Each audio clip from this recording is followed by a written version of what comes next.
From Fox 5 News, this is Good Day New York. Big story. We continue to talk about the death of Phillip Seymour Hoffman, dead at the age of 46. An addict by all accounts now. It's very sad because everybody thinks that when you go in for rehab, it's a cure-all, that your life is going to be okay. But if you know someone, if someone in your family is an addict, you know it's an everyday battle. And we decided we'd bring somebody in who is a specialist. He knows about this, can shed a little insight into Phillip Seymour Hoffman, because I've actually gotten tweets and saying, why are you doing a story about an addict? Mm-hmm. He was nothing more than an addict. Oh. Well, it's more than that, because there's so many people that we know that struggle with addiction. This, by the way, is Dr. Harris Straightner. He is the vice president of the Karen Treatment Centers. He's an expert in these matters. Welcome, sir. Pleasure. So, Doc, is there a way to beat addiction, whether it's drugs, whether it's alcohol? Well, first of all, everybody's more than just an addict. They're human beings. They're talented. An actor like Phillip Seymour Hoffman is one of our most talented actors. As far as beating addiction, the first thing you need to realize is it's a disease. And like all diseases, like diabetes, it's primary, it's progressive, it's chronic, and if it's not treated, it's fatal. And people have relapses, but Phillip Seymour Hoffman was sober for many, many years. But you have to be hypervigilant, and you need to stay on top of it one day at a time. Do you prescribe, I know that you don't usually prescribe medicine, but do they prescribe medicines for addicts to kind of keep them on the road? Sure. Well, you know, in the case, we'll stay on Phillip Seymour Hoffman's drug of choice, which was heroin. They use methadone. It's not my favorite.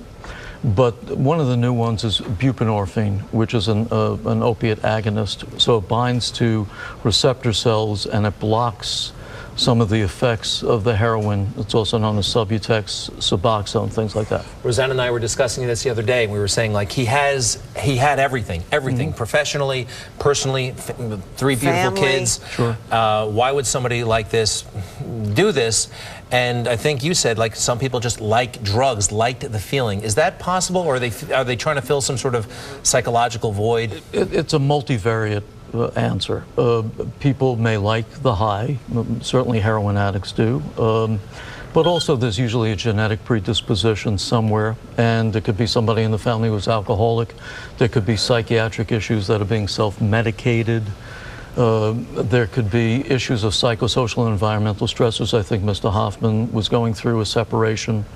There's a lot of pressure on us in this world, Greg, and as you know, and some people succumb to self-medicating. What I've learned about addiction over the years is people can, you know, go and withdraw and rehab and everything else, but if they start again that addiction, they think they can go right back to the same level that they were, and that can cause a heart attack. Well, is that true? Well, what happens, Roseanne, is you usually go back to your drug of choice rather rapidly. So let's say you were a heroin addict and you decide, well, I can drink. But the drinking causes certain metabolic changes, and that brings you back to your drug of choice. Certainly, with a drug like heroin, you see pulmonary suppression, and you see cardiovascular issues. You can throw a clot. It's oftentimes the things that are added to the heroin that can cause real problems. What do people get out of the heroin? Tell us about the high, and then tell us, please, about the crash, the negative effects. Well, heroin is supposed to be the ultimate high. I don't want to put it out there for kids to use because they'll destroy their lives, but it really mellows your head. It gives you a sense of euphoria and well-being and just being totally mellow. It's the ultimate high. And as we see them start to limit the use of medications like oxycodone, etc., which are expensive and limited to get, people are going and turning to heroin. What's the best way to kick addiction? The best way to kick addiction, I like 12-step recovery. You know, some of the groups like AA, but also professional treatment, going to a rehab. And the crash off of heroin? The crash is horrific. Everything from nausea, vomiting, muscle cramps. It's very painful to kick heroin. Dr. Harris Straightner, Vice President of the Karen Treatment Centers. How can people find you? 244 East 58th Street. Just call Karen Treatment Center, New York. Thank you, sir. Thank you. Appreciate it. Right now on Fox 5 News at 6.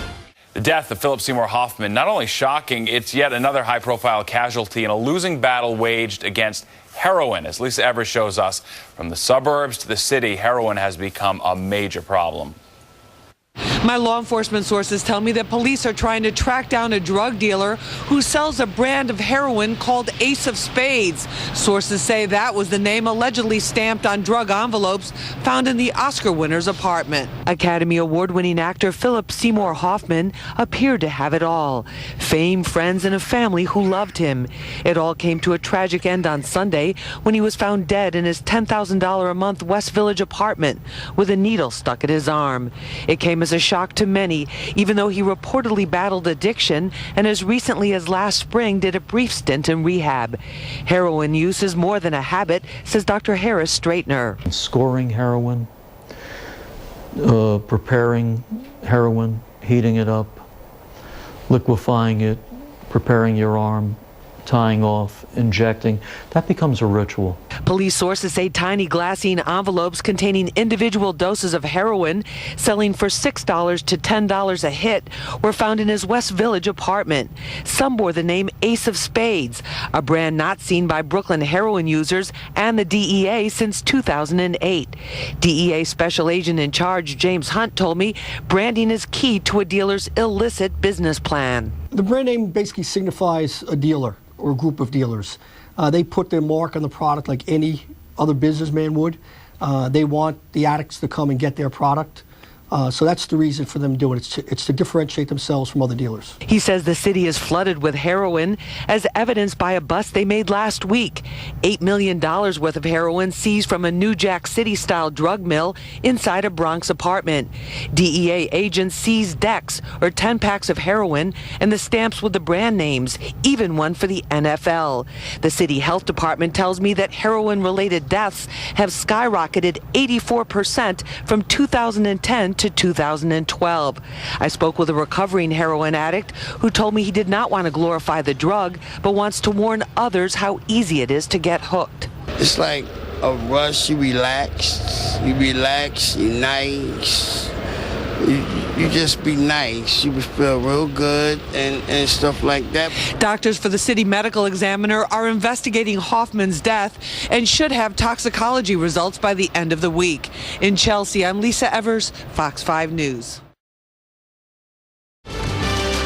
Now, Inside Edition with Deborah Norville. Now the latest on a story we've been following closely. Deborah, we're in front of the luxury apartment building on Bethune Street in Greenwich Village, where Oscar-winning actor Phillip Seymour Hoffman was found dead. There are reports today that he was found with a hypodermic needle sticking out of his left arm and surrounded by envelopes believed to have contained heroin. This is the bathroom where 46-year-old Hoffman was found, sprawled on the floor, dressed only in shorts and a t-shirt. He was discovered by his friend, screenwriter David Barkatz, and his personal assistant, Isabella Wing-Davey. They went to check on Hoffman when he failed to pick up his 3 children for a scheduled playdate. Wing-Davey has a key to apartment 4D, which rents for $11,000 a month. It has wood-beamed ceilings, a fireplace. The bathrooms have heated limestone floors. According to a law enforcement source, Hoffman was, quote, shooting up in the bathroom. The empty envelopes found on the floor in the bedroom were stamped with the words Ace of Spades, a particularly lethal batch of heroin laced with fentanyl, a powerful painkiller that's used to treat cancer patients. If you combine drugs like fentanyl, which is an opiate and used by anesthesiologists to anesthetize people, with drugs like heroin, another opiate, the combined synergistic effect becomes greater than the 2 individual drugs, and it slows down your heart, first your lungs, your breathing, and then your heart, and then eventually, if it slows it down enough, you die. Hoffman was last seen in public at the Sundance Film Festival in Park City, Utah 2 weeks ago. Festival goers described him as slightly disheveled and pasty. According to reports, the troubled star had recently split up with his longtime girlfriend, costume designer Mimi O'Donnell, and was living on his own in the 2-bedroom apartment where he was found dead. The couple had 3 children together, 10-year-old Cooper, 7-year-old Tallulah, and 5-year-old Willa. The devoted dad was recently pictured with Cooper courtside at a Knicks game. Hoffman's struggle with substance abuse began more than 2 decades ago when he graduated from NYU's drama school. He opened up about his drug past in a 2006 60 Minutes interview with Steve Croft. So this was drugs or alcohol or both? Yes, all that stuff, yeah. There's anything I can get my hands on. Yeah, I liked it all. Yeah. And why did you decide to stop? You get panicked. It was, I was 22 and I got panicked for my life. He claimed to have stayed clean and sober for 23 years until falling off the wagon last May after starting to snort heroin. He spent 10 days in rehab. At the time, he credited a great group of friends and family for helping, but clearly he was not able to kick the habit. Just as Super Bowl activities got underway and fans began filling the stadium, came the shocking news that actor Phillip Seymour Hoffman has died. I feel so bad for his family, and we just lost a great actor. George Clooney, who directed Hoffman in The Ides of March, said, "There are no words, it's just terrible." And Tom Hanks, who starred opposite Hoffman in Charlie Wilson's War, had this to say, "This is a horrible day for those who worked with Phillip. He was a giant talent." Hoffman won a Best Actor Oscar for Capote in 2008. He was also nominated for Best Supporting Actor 3 times. First for Charlie Wilson's War in 2007. So I want to know why I'm not going to be your Helsinki station chief. Your course. And again in 2008 for playing a priest in Doubt. In 2012, he was nominated for The Master, a charismatic leader of a religious movement inspired by the Church of Scientology. But he is perhaps most widely known for his role in the hugely popular Hunger Games movies. The cast and crew of the movie, including Jennifer Lawrence, released this statement: "Words cannot convey the devastating loss we are all feeling right now. Phillip was a wonderful person and an exceptional talent, and our hearts are breaking." Hoffman's family released a statement saying, "We are devastated by the loss of our beloved Phil and appreciate the outpouring of love and support we have received from everyone. Please keep Phil in your thoughts and prayers."